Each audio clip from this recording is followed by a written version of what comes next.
Do you have any injuries, first off? No, I'm just kind of in shock. Okay. Kind of in your own words, can you just tell me what happened tonight? So I was going through an intersection on a green light, and out of nowhere a car came and smashed into me. And I thought about swerving, but then I thought that might make it worse. So I just kind of froze. Okay. Do you remember how fast you were going through the intersection? Not really. I think I was going over the speed limit, but not by a lot. And I had the green light. Okay. Do you know how fast the other vehicle was going? It felt like they were going really fast, but I can't really remember. It was all a blur. Okay. That's okay. There's some parts that I remember clearly, but there's a lot of spots where I draw a blank. And that's completely normal. You know, sometimes when there's trauma such as, somebody who's been through an accident, your memory does get hazy. One last thing, do you remember how your vehicle got on the other side of the roadway? No, not really. Okay, and do you remember where you were headed? I think I was going to the store, so I was going south. Wait, I might have been going to the car wash, so east? I don't really remember. There's just a lot of blanks. Sounds believable, right?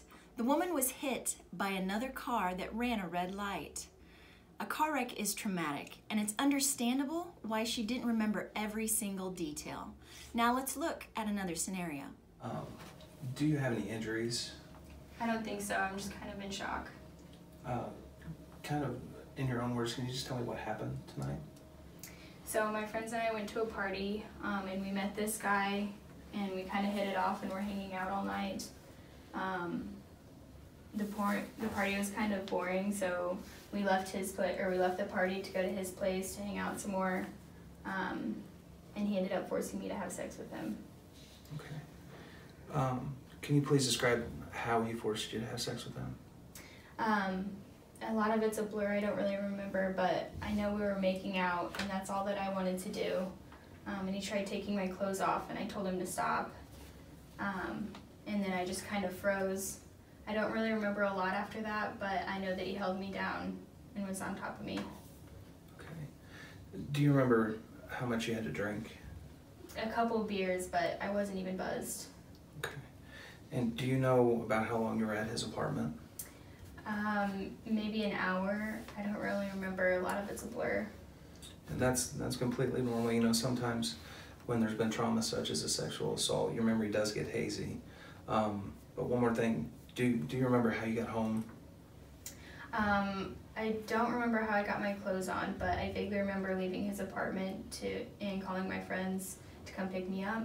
I don't remember what I said to them or what they said to me, but I just wanted to go home. Does this scenario sound believable? Same victim, same officer, same blurry memory. The only difference is the type of trauma. When it's a car wreck, we're understanding of memory loss. We're also sympathetic when somebody is mugged or when they've witnessed something violent. But when it's a sexual assault, we're not so understanding of memory loss. In fact, some people will assume a victim is lying if they can't recall every single detail. Our society holds a double standard of people who have experienced sexual assault. In the first scenario, the woman admits that she was going a little bit over the speed limit, but another car still ran a red light and crashed into her. So because the woman was going a little bit over the speed limit, did she deserve to be hit by a car? No way.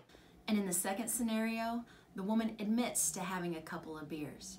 A person attacked her that night. Did she deserve to be attacked because she had been drinking? Absolutely not. But sometimes society says yes.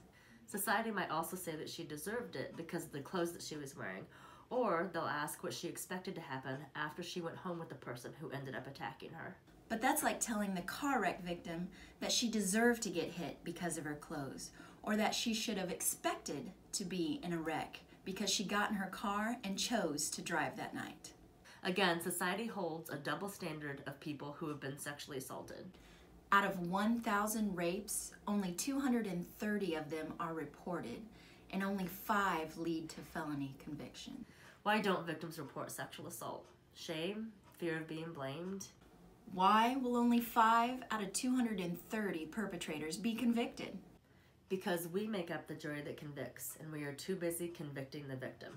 Let's hold those who commit sexual assaults accountable instead of blaming the victims for being attacked. People don't deserve to be in car accidents, and also people don't deserve to be sexually assaulted.